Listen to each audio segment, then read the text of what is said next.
So now, in 2015, remember I'm still Mr. Kist. Now I'm shining in school, and you know, everything looks like it's glorious and all that. But I'm still shining in ministry. You know, like you remember I told you I was still doing ministry with Pastor Rafian. And I did not see, the star was really shining, but I could not see it. Because now, number one, like I told you, value. I did not know my value. Number two, I was introduced into relationships that were not really productive because I didn't know my value. And I don't blame anyone who came to my life. In fact, I thank God for everyone who came to my life and probably left. Some are still there because they shaped me to who I am today. They made me understand a few things that I'm telling you here today. So when the relationships zilianza kufunguka, niko shule, niko ministry, then opportunities came. When opportunities came, remember at KIST, I still have my opportunities there, but the ministries people don't know my opportunities back in KIST. Yeah. So in ministry, opportunities arose, and I left Pastor Rafian's ministry. Opportunities arose here and there because now I am everywhere. All the time, because I don't know my value. I have attracted wrong relationships. Now I am attracting wrong opportunities. All right. So 2015, you leave Pastor Rafia's ministry. At around sometime in May. May. I remember because it was my birthday month. So when I left ministry, I was presented with other opportunities. Now I was under authority. Under Pastor Rafi. Under Pastor Rafi, now you are under authority. Yes, I was under authority. But the relationships that have come, because I don't know my value, have introduced me to a place of thinking now I can be in authority. Okay. Yes. Opportunities. Now you have come from being under authority. Now you feel you can be in authority. Yeah, you can be in authority because now I don't know who I am. I understand that I need to grow under someone at that particular time. And all the time you need to be under someone because no one tells themselves anything on the face of the earth. Lazima utaambiwa tu kitu na mtu mahali. Lazima. Nini ifanyike. Lazima utaambiwa kitu na mtu. So when the opportunities arose, around that time is when I had a really burden for pastors' kids. So during that time, together with a few other people, we started a pastors' kids forum. Okay. Yeah. A pastors' kids forum which attracted so many people. So many people. The high and the mighty and the low. The who is who. It attracted so many people. Some pastors' kids were the big men of God. Because our vision was to just have everyone come and feel at home.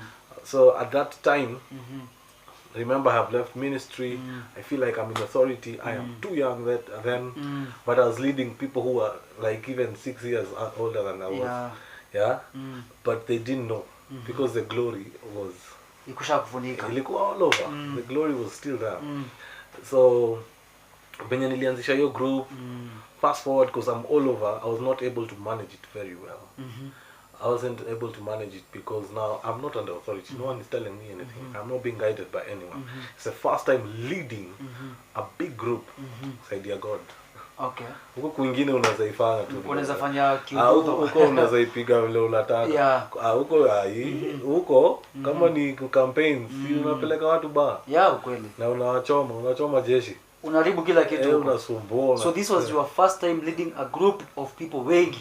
Watoto wa pastor. Inside of your ministry and everything. Watoto wa pastor. Unajua kulead watoto wa pastor ni ngumu. Very hard. Very hard because now people are coming from different churches, different doctrines, different beliefs. There's a way they do their things. There's a way they've grown up. There's a way they see you as just one of them. You know, because you're still a pastor's kid like I am. So in between the confusion and all that, because I didn't know myself, it got to a place where now I had to release that that authority to someone else, because I felt it was too much. It was too much, not because anyone had done anything to me, and if they did, anyway, it was for God's glory. I wouldn't be here today. But because I didn't know myself, I keep insisting because I didn't know who I was and I didn't understand my value then. As much as it looked altogether wonderful, altogether beautiful, it was tough. Because now those opportunities will arise and create so many other things here and there. Wadada pia watakuja. Na kama kuna watu wana struggle, let me say it here. Kama kuna crop ka watu kana struggle na hii mambo ya wadada na hii mambo ingine, ni watu wa kanisa. True. Because they don't have anywhere else to release the energy, you know. Now you know kuna watu wako church sir. They are struggling with these things and wameficha kabisa. They don't want anyone to know. And we go to church every Sunday, we think sisi wote tunainua mikono tunaabudu and we speak in new tongues. But kuna mtu ana struggle na hiyo na madem na pombe na all these stuffs. Sasa hao watu, how will you tell them? Ungewaambia nini sasa? Because now wamekataa kufunguka kabisa. And here we say talking is healing. Mazee lazima tuongelee hizi vitu mazee. Unajua kitu moja pasi? Ni na wase wana struggle na hizo vitu, especially sexual sin na drug abuse na hizo vitu zote. Number one ni acceptance. People are looking for acceptance. Unajua kitu hizo vitu zi ku blind for a moment. I have not had someone who had sex for 24 hours. Yeah, true. Ziko blind for that moment. And even if hata hiyo moment hizo dakika kidogo, even that illusion ya kushinda umeflat na mtu nini, you are blinded, hauoni ngori zako. So unahepa huko ndio uzikave kidogo, unahepa kwa gauge ndio kwa haki kiasi. Unajua mtu mlevi afikiriage. Afikiriangi, usai okay, anaweza kuwa nafikiria lakini si kwa ile capacity anafaa. Yeah, true. Yuko 100%. Unajua.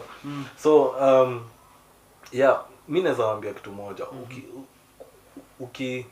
Ukirealize uko na too much energy, options ni mingi sana. Because hizi vitu zinakuanga tu za kurelease energy na kutafuta acceptance. Juu unatafuta acceptance juu uko na too much energy na una feel ni kama wase waelewi. So acha niende kwa gauge.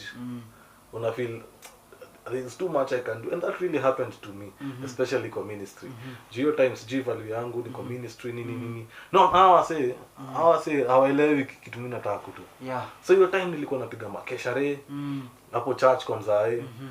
Zingine tao ma event wapi ma high school ministry nilikuwa nazipiga nini. Hiyo energy ilikuwa inatoka.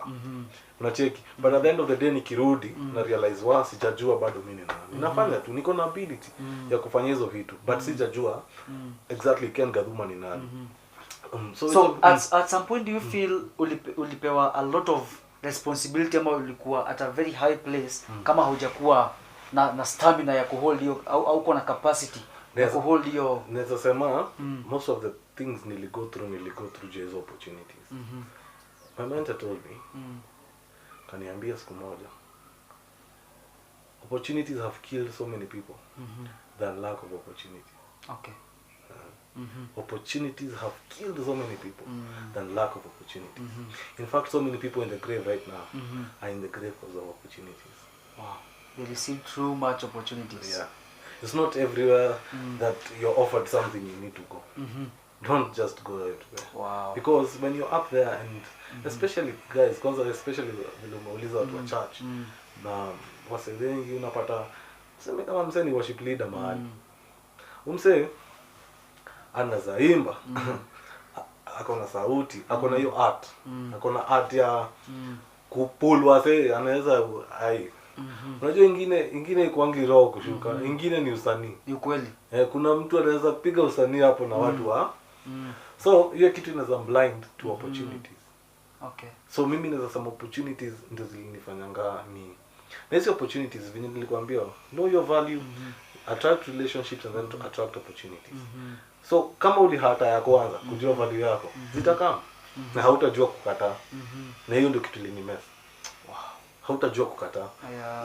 Utaenda na sasa hizo opportunities zikukuja mingi zinakaa vizuri. Sasa utaonekana ukitembea na mtu fulani. Wewe utawa heshima zako ukitembea na mtu fulani. Opportunities zenye zinakaa poa in the beginning na si long term. So opportunities ndio zilinifanya ni mess. Juu hizi vitu zingine zote kitu opportunity na kuduingi it introduces you into an environment. Okay. All right? It introduces you like when I come up as studio. This is my environment right now because this was an opportunity to come and tell my story. So, here environment, niko na so many things naweza fanya na hii environment. Yeah, true. Mingi sana. Naweza ongea ufala kwa hii content, kwa hii channel, naweza change life ya msee, naweza fanya vitu mob. Sababu hii ni opportunity nimepatiwa. All right?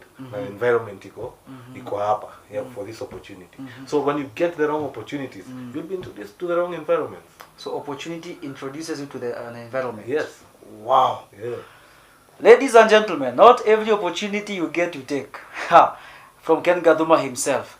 Endelea kusubscribe mtu yangu, endelea kufinya hiyo notification bell, endelea kushare na watu wako hapo nje. Wacha tusikie hii story, we get help mazi. Now, sir, let us go back to your place here. Imefika place now you have to give now this mandate to somebody else. Umeshafanya hiyo ministry ya pastor's kid for some time. Ile nini imekuwa too much. Imefika now place you have to give it to someone else. Tuambie what happened, sir. Fast forward 2015 was not that bad for me. Sababu it was now I was now going to finish my first year shule. Niki vile nilipomaliza nikaenda attachment this time university. Nilikuwa nafanya HR KIST.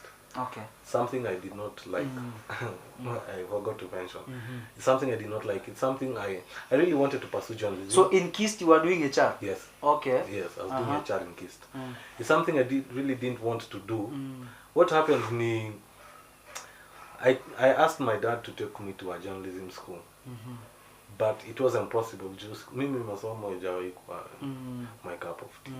Masomo hujaipenda. Nilipata si na nafurahianga. Hiyo si yangu. Hiyo si ulipata na hiyo si wewe lili baya.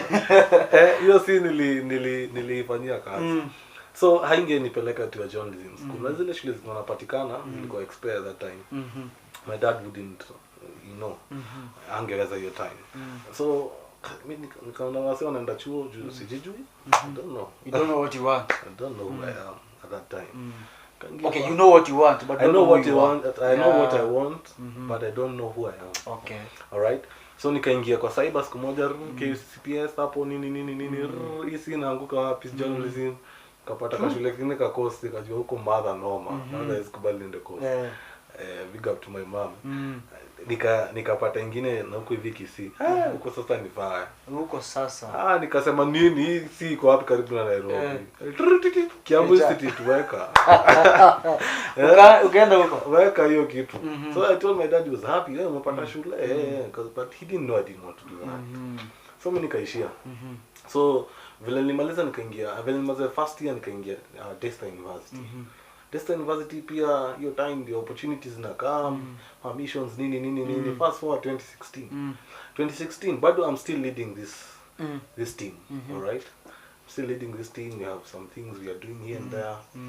So in 2016 on 8th of May 2016 I was shot. Waja. Ukapigwa risasi. Risasi. Mzima. Hey, what happened? Risasi iliingia. When I tell you about opportunities, and opportunities kukuweka kwa environment, as in an environment, as kind of seeing someone. You were kind of seeing someone. I don't know what was happening. Wale mko hapo nje don't kind of see someone. I don't know what was happening. But at that time I was in a very serious relationship as well. But now a lot was happening. So as I was going home one of these days on a Sunday morning, nikienda kupanda mat pale Odeon. Some guy alikuwa anaitwa Njoro, hizo Starbucks. He told me, "Hey Ken, aje usipande hii dinga. Kuna wasisi wa poa wako hapo nyuma." So nikamwambia sawa, nipande wapi? Pale mbele cop. Unaona pale cooperative hapo karibu na Malikuala ilikuwa. Now it's Quickmart I think. Vile alisimamisha gari hapo nikikuja kupanda. Maboys wakakaa wakamada Njoro, boys wangu. Mimi nikikam kupanda gari ndo niko na wameshoot. Wow. Donda pia and some other guys. So mimi nikihepa to the other side. nikasikia uchungu mguu, lakini nikajiambia nitaenda tu kutreat. So someone walevi walikuwa wanatoka huko wananiambia, brother, hiyo ni risasi, kuangalia damu mingi. So tukaendanga hosi. I called my dad, he came to hospital. Nini. That was one of the moments I received so much love from people I did not know. Wow. Yeah. You got shot. Maybe bado nimeacha hapo kwa kushutiwa. Yeah, I got shot. And let me tell you, I don't know about you, and I don't know about anyone else, but I know there is a God in heaven. Wow. I know. I am sure it is God who did not allow me to die. I am so sure, without doubt. Sometimes I think about it and cry. Man, ilingia kwa mguu. The right foot. Haikuguza mfupa na haikutoka. Wow. Kutoka ingepasua. Kuguza mfupa sijui ningetembeaje. You know. Amina. Now at that time umeshutiwa, you were in hospital. What was in your mind? What did you get a moment of reflecting on your life? What was going through your mind? Well, number one, I had so many things from people. Because people talked. People said a lot. People said a lot. A lot. And one thing with me is, I believe in the final say that comes from God. I don't really listen to what people say. Because people are meant to talk. People will never always talk, man. Yeah, people are meant to talk. You should never get mad when people talk. Why should you get mad? Because they're meant to talk, alright? So, I didn't really get into a moment of reflection. Because for a moment, I shut every voice, including my own voice. Including my own voice. Because I thought there are people. Do you know there's someone who had written rest in peace? Okay. Ken. On Facebook. Ulikuwa sha declare you are dead na watu. My friend. Wow. Okay. Value, relationships, opportunities. Rest in peace, Ken. A relationship I had built because I didn't know myself. And that was your friend? Then. Okay. Yeah, so some of those things really disturbed my mind, because I was thinking, why would you kill me, Bana? You don't even know the story. You know, the doctor is saying this is God, and you are saying rest in peace. You know, so in the process of shutting all those voices, I also shut my voice. I didn't reflect. You know, I'm okay. God has helped me, because kuna place inafikanga, bro, and this is where I'll tell people. Usikai sema story ya ujui. Never.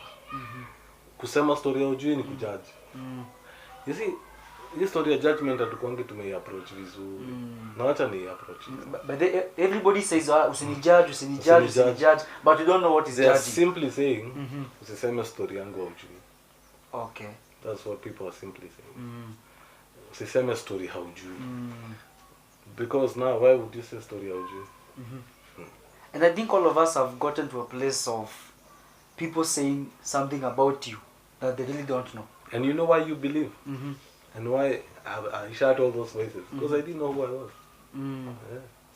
So history yote ina go back to kujijua. Yeah. Knowing who you are. Knowing who you are. If I knew who I was, I would not be in that incident. There's something called assertiveness.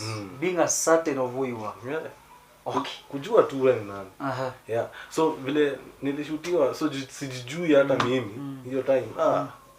Tuendelee na mkondo. In a week's time nilikuwa nimepona by the grace of God. Nikarudi shule. Hiyo time tulikuwa narudi shule May. Karudi chuo, karudi ministry nini. I remember that time, in that season after nimeshutiwa. I didn't want to. I am so careful about telling people anything that I have not heard God tell me. Because why would I tell you something that God has not told me to tell you? So I I did not use that testimony then. Sana, I just told people nimeshutiwa, there's a God in heaven, that's all. But they did not know inside. Really, it wasn't really about the gunshot. There was something more inside me that I did not understand. I did not know myself. I did not understand why all these things were happening. And then now, after nimepona, the world has gone. I am here alone. I sank into drinking. Because now, I have survived. Nikurudisha nyuma kidogo. 2016, before I was shot, after nimemaliza Mr. Kist, because you do it for an year, wakachagua mwingine, hiyo time nilikuwa attachment based university, wakachagua mwingine, alafu saa nikarudi shule. I vied for a seat at Kist, yeah, secretary. In my mind, I knew secretary anafaa kuwa mwanaume, secretary general. Anafaa kuwa boys, so I went for it, and my dean told me no, go for president or vice president. So I told them I want a secretary. Yeah, nini nikashindwa na gap kubwa, because I didn't even campaign. Mr. Kist, I thought, you know, so nikashindwa. It really ikanigonga, labda nikashutiwa. So you have all these in you. Ministry ndio hiyo imetoka. Ministry ndio hiyo inayumba huku ya watoto wa pastor. Nimeshutiwa, lose election. You're no longer Mr. Kist. Mr. Kist ilisha. Okay, I didn't have a problem with not being Mr. Kist, because now hiyo ni kupeana. Yeah, true. I didn't have a problem because I still enjoy the privileges either way. But it was too much. Yeah, it was too much. So hiyo season ya 2016 hapo hivyo vitu zikaanza kuimba kwa hiyo meeting kwa hiyo group ya watoto wa pastor. That was too much. We had another team in Thika doing their stuff. Yeah, watoto wa pastor, we used to meet. There was a lot going on huko katikati. Unajua sasa watoto wa pastor wako kwa safe space, watakatiana bila uoga, you know. True. Vitu zitafanyika tu. And then at that time kulikuwa na, if you were careful to remember, kuna season 2015-16 kulikuwa na revival fulani Nairobi. Yeah. Kwa watu wa young. Yeah, true. Kulikuwa na a lot going on. Wase wa young tu walikuwa around, walikuwa around sana, walikuwa huku hivi. So there was too much going on, and because of that drama, mimi nikaamua kuachia. Okay. Kuachia a guy I really respect. His name is Tony. I really respect him because he was mature enough to accept the responsibility. Because I just woke up one day and I went to that meeting very drunk. Wow. Yeah, to pastor was frustrated. Very drunk, and I told them from today, I'm not doing this. Tony, when do utaendelea? Because I didn't want to, you know, to just walk away like a stupid leader. Yeah? Said from today, Tony, when do utaendelea? Of course, there were some other people who had interest, but God led me to Tony, who had done a good job. How long did that continue after you left? What exactly? The pastor's kids. It's still there, I believe. It's still there. Although I don't follow it anymore. Okay. But I believe it's still there. I still talk to Tony and a few of them there. I believe it's still going on. You see, you shouldn't kill a vision because of your frustration. Never do that. Okay. You never kill a vision because of your frustration. You just leave it to someone else, because it wasn't yours. It is God who trusted you. It was never atishika. Even wherever you are, whatever you do, it's not your place. It is just God who has entrusted you. Yeah, with it. true. So ukifika mahali ulemewe, unasongesha kando. Sasa umetoka nini? Umetoka attachment pale Daystar. Umerudi shule, umevai for a seat, umepoteza. What happened? So nimepoteza kiti, nimeshutiwa, nimepoteza kiti ya first semester January, March semester. Nimeshutiwa May. Nikaanza sasa kukata maji. Vizuri. Vizuri sana. Nilikuwa naitambarisi. Now you got into drinking sasa. Yes sir. Vizuri. Ukapiga maji kupiga. That was from now 2016. Mimi ni mtu mwenye ninaamini kitu moja. I think life is too short to kujificha ficha. I was telling pastor Pastor Deno, you have very little time kwa dunia ya kudanganya. Very little time. So wewe ukisema ni hivi enda. Na hivyo ndio muambia hata watu wa church ndawaambia hivi. Yeah, true. Sikwambii uache kufanya hizo vitu. Na kuambia tu amua moja na uende nayo. You have to choose one. Amua. You know, even the Bible says we should not be lukewarm. Acha kukua you are hot, you are cold. Wewe uko hapo. Mimi nakwambia, I'm not telling you because mimi niliamua. Church kando. For some reasons nilikuwa na find ikiwa ushaingia baa unapata mse wa church. Mwenye usema wewe kunywa. Mimi anaenda kuongelea wewe na kunywanga. Na umenjoka mpata. Okay. So that is where you are that time. And you choose now drinking. Nikasema kunywa vizuri. Si kidogo. Mingi sana. Si kidogo. Mingi. Mingi. Juu niliamua tu kuindulge. So after hapo 2016 sasa vile nimeanza kukata. Although si kuanza ati nikaindulge kabisa ile tu itatokea church kidogo. Unajua kadogo. Kiasi yake hivyo. After hapo nikaenda attachment ya pili St. Paul's University. St. Paul's University Limuru. Nikidu attachment day star 2015. Nishaenda kupreach hiyo campo St. Paul's. St. Paul's. Okay. University.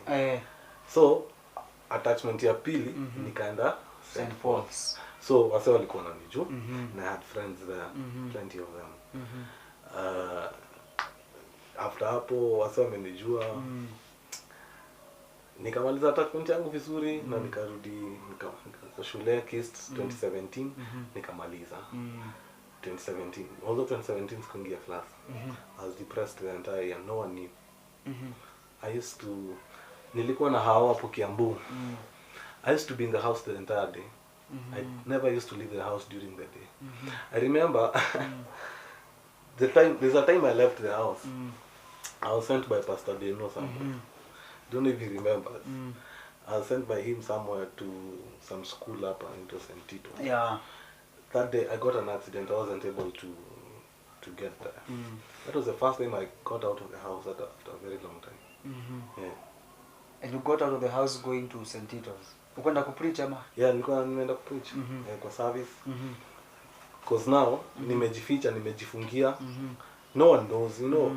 Ukijifungia, no one knows what is wrong with you. What is wrong with you? So pick tu simu passing unataka nenda St. Tito poa. Tenda. So this is 2017. Yes. You are depressed. You are into alcohol. And nobody knows. Nobody knows. Alafu sasa.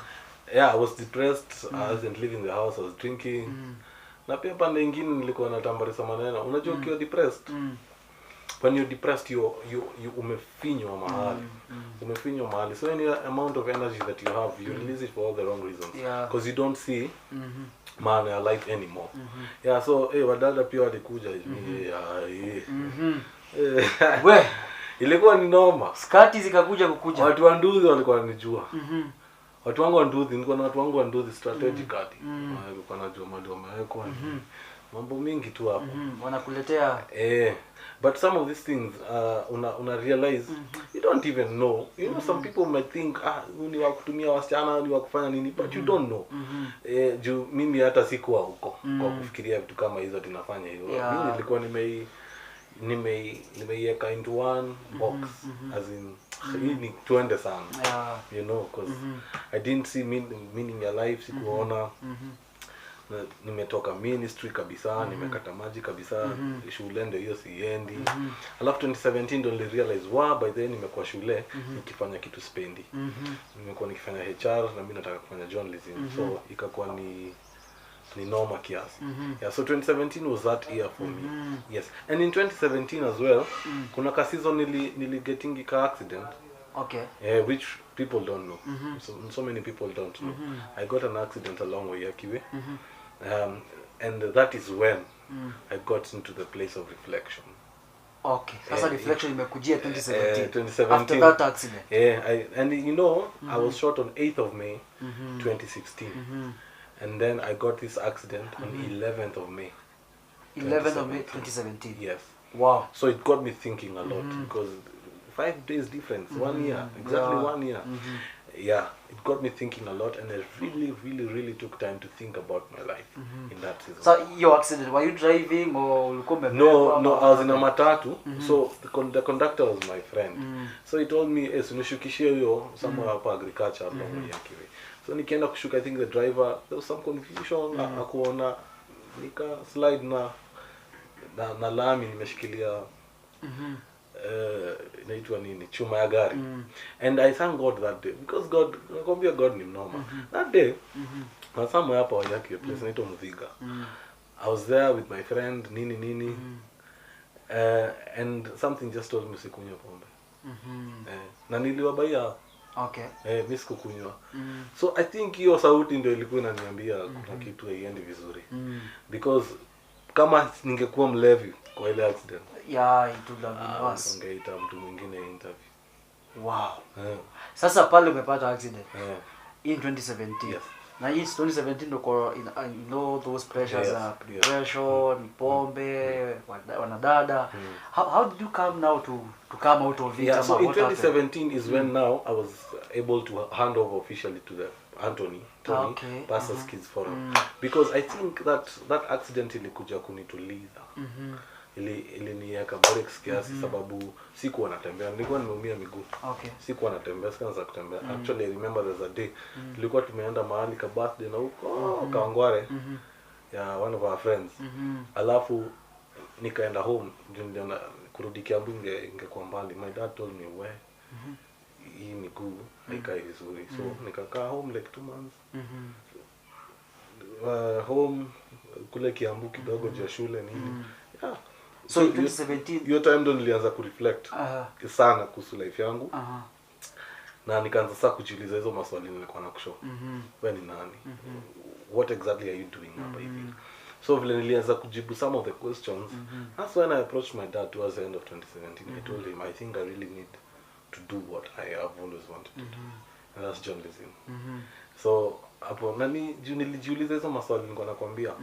So my dad, after much thought, he agreed. Said, why not? Nikaenda St. Paul's University. St. Paul's University, Limuru. Kusomea journalism. Yeah, in 2017 and 2018 now. Now 2018. Yes, 2017 was actually that year nakwambia God alinituliza through that accident. I was able to reflect and think a lot. Yeah, and na consult some people here and there, people I respect, people now I know I can reach out to, because it's very important. Like you say, talking is healing. Yeah. I was able to talk to someone, some people here and there, and then I gathered my thoughts, and then I went back to school. So you didn't finish the HR course? HR I didn't finish, and my dad was so disappointed. In fact, when I told him, I knew I hadn't done anything. In 2017, tukienda kumaliza sasa kufanya mtihani ya July ndio tumalize shule tadia. Nakumbuka vizuri nilisomanga hivi, siku nyingine nimeingia huko shule nikiwa mlevi, because I needed to do the exam hata kama sijaingia shule. Kusoma whatever tu nikuwe tu na kitu naweza onyesha mzazi hata kama ni fail. So nikienda shule kulikuwa na exam nyingine ilikuwa inaitwa quantitative techniques, hesabu fulani. Mimi hesabu na hesabu mingi tu zile ziko kwa wallet yangu. Hizo zingine sitaki kujua. So nilikuwa sure nimefail. Si hata nikiendea exams na nini results, sorry, nilikuwa sure. My dad was so disappointed. But sasa jieni pastor kuna roho mzuri told me now tunaweza enda umalize hiki kitu Kabete Technical. And I went and I picked a form just because mzaeni sim disappoint, but I felt no dad, hakuna haja. Hakuna haja ni kuangusha tena. Hakuna haja, wewe achana hiki kitu. So in 2018 you went to St. Paul's now to take journalism. Communication. Yes. Yeah. Now you're in St. Paul's. Yeah, now I'm in St. Paul's. Now remember, this guy has preached in St. Paul's. 2015. People know him. He came for attachment. 2016. People know him. So 2018 he's back. No one knows what he's back to do. You know, wanajua alimaliza shule, wananiona tu class, my time. Then I was in class with younger people than I. So people really didn't know what I had gone to do there. And many people have never known even now what I had gone to do there. Wengine walikuwa wananiita mpaka CID. Wako wanaelewa. But life in St. Paul's really it exposed me into self-realization. Because I was away from all the drama. I was away from all the drama. I'm dealing with new people, new faces. I am wiser. I know how now to who to accommodate, who not to, because now I have begun to see my value and to accept who I am. All right. So 2018, nikasoma nikamaliza. 2018 I was doing so well. Kabisa, punguza pombe, work on myself here and there, do a few projects hapa kule. 2018 I'd say was a good year. 2019. 2019 was the year.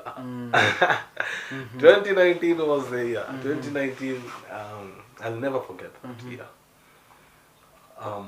I'd always wanted and loved to be on TV. And it's still my dream. And I'm telling you, I'll become the next Ken Gathuma. Not Jeff Koinange. Wow. Ken Gathuma. But we have seen you on Ibro TV. Ukifanya mambo mbili tatu. So that opportunity arose. And I remember, let me tell you, for whoever is watching, never give up. If you believe in something, pursue it. I remember that day when we went for the auditions, I was in a very bad place that day. I was discouraged. Someone sent me a photo. Try out this audition. Mimi nikatoka, nikaenda Lavington, nikaingia. But before tuingie tukiwa kwa gate, I remember kuna soja alikuwa hapo akatuambia nyinyi hamwezi ingia hapa. Masai imeisha because there were so many people. So many people. Hamwezi ingia nini. So one of the anchors akitoka tu, I think alikuwa anaenda lunch. Hata simkumbuka ange sio vizuri. Kaambia tu gate man, allow them to come in. So vile tuliingia huko ndani kulikuwa na ma list nini. Stayed there from 11 a.m. to 6 p.m. I cannot forget one thing. Tulikuwa na mjama fulani hapo nje mwenye tuliambiwa tuingie naye. That guy has never known how a studio looks like. He has never seen a camera his entire life. You know what he told me? Nilikuwa tu nimetoka job. Nikasema nipitie, nikaona poster kwa group fulani, nikasema nipitie. So I said, okay. Na mimi ni shule. Tukajuana tu. This guy told me, mimi nataka tu kujaribu hiki kitu. I'm thinking in my head, wewe umekam tu kujaribu. Mimi naitaka. Ati yao ukipata. Ati yao ukipata ukikosa uko sawa, ama ukipata hata unaweza peana. Unataka tu kuona venye kunakaa. Akaambia sawa basi tusukume. I remember watu wakaingia, some came giving up nini. Nikajua nikitoka ile gate stairs kurudi kutafuta mayai nikule ama niko asikia njaa. Kwa hapo tu tumetambariswa na jua vibaya sana nini. Tukiwa hapo tu tumerelax, this guy tells me usi give up and ukunywe maji. And he went before me. And I can always say and I will always say that was an angel from God. Wow. I have never seen him mpaka leo. He was an angel from God who was sent. Value relationships. You know who you are, God will send the right people. Wow. You will find the right people. Because this guy stayed with me. Mpaka jioni. Akaingia ndani akaniambia huko ndani kuna kaa hivi na hivi. Sawa. Wewe usifanye hivi. Nimeona wengine wakifanya hivi nini. Naingia tu. He has never been to an audition. He has never been to any studio. Kaniambia tu sasa wewe ingia. When I went, I remember I sat down. Tulikuwa madem watatu na 2 gentlemen. So wale wana audition wakasema go, give us a topic, let's talk about it. When they gave us that topic, God told me don't speak, don't say anything.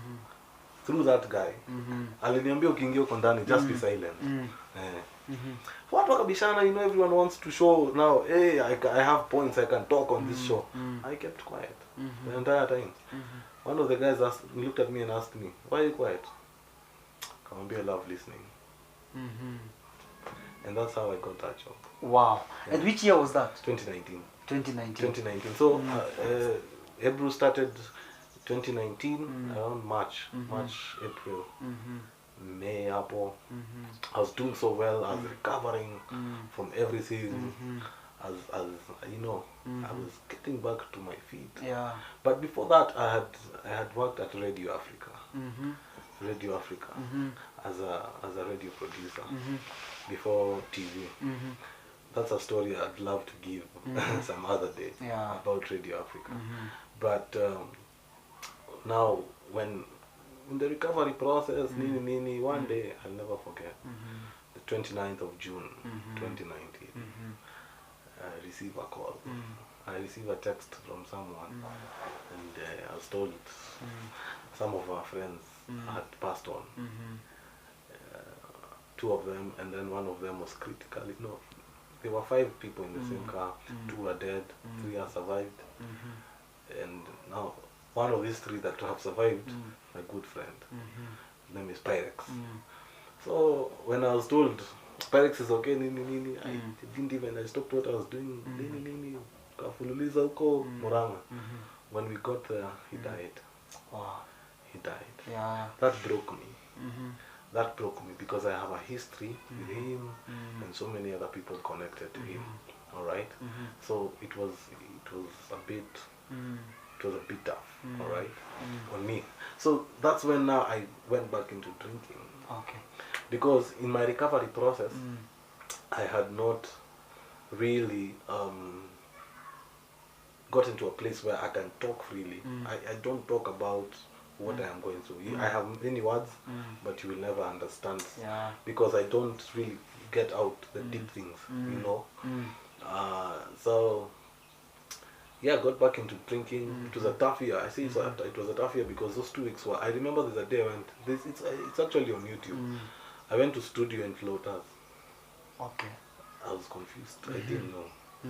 And there's a time I received so much negativity from the world. Is that season? Is that season because no one would. People were mourning all over. Yeah. And then the stories behind, there was too much going on, too much. I went back into drinking, careless drinking. Sasa ni nini? Sawa. You know, sawa bas. Tukunywe. Yeah. So after that, 2 weeks later, we lost another friend, doctor. After that, sijui nini, I lost my uncle. It was a tough year. I was going through a terrible heartbreak, terrible one, that year. So 2019 was that year when now it went out there, KEN GATHUMA drinks alcohol, because I didn't care, And just to speak to people who are going through grief, sometimes people might not understand, people might not get you. True. People might not, because I know people who are still mourning that death and so many other deaths until today. You know, people might never understand, but I want to assure you that God can see you crying. God can see your tears. He's not blind. He can see your tears. And if you are able to talk, please talk, because nilikuwa kwa place yenyewe ningekunywa pombe mpaka sijui nimefika aje huko. You know, unaamka hivi ya ujui uliingiaje huku, na hata ukumbuki the last place ulikuwa. Unapita mahali kesho unaambiwa na jana, you know, you don't remember anything. Wow. You don't remember anything. So 2019, but now when tulikuwa tunaingia sasa 2020, I decided, you know what, I'm gonna change this. I'm gonna change this. Because now I can't keep crying forever. Because it was a tough year, Coming to 2020, I landed a show, an online show, at an institute I really love and respect. It's called Talanta Institute. And Sir Paul Mukoma, I respect you, man. He gave me that opportunity to just do a show and do a few things there. Yeah, and fast forward, nikapiga show zangu hapo nini March. Corona ikaingia, kila kitu imefungwa. Here we are. Yes. Wow, this conversation can never end, man. Hii haitaisha. Remember, we are with KEN GATHUMA, media personality and also an amazing MC. Endelea kupiga subscription yako pale, endelea kufinya hiyo notification bell, comment, tupatie comments pale kwa comment section as we now get ready to wind up, sir. words you can give to these young people? Anybody watching, what can you tell them? The story may continue and continue, but I think the main thing, and what has helped me, even fast forward to who I am today, to the decisions I make today, I am not there yet. You see, the Bible says in Ephesians 2:28 that by grace, we have been justified by grace through faith. There are two levels of grace. There's acceptance grace, and there's the enabling grace of God. The acceptance grace is a basic grace where you now understand that you know undeserved favor, and it ends there. But the enabling grace is the one that helps you every day of your life to be able to move on. And grace is not something to justify. That justification does not mean now you can do it and then now grace will be available. No, it helps you to overcome, you know, and so I'm still in the journey. And one thing I can tell people, you see, getting to know yourself will help you live a sober life. Not sober you know, sober is not the opposite of kukunywa pombe. Yeah, true.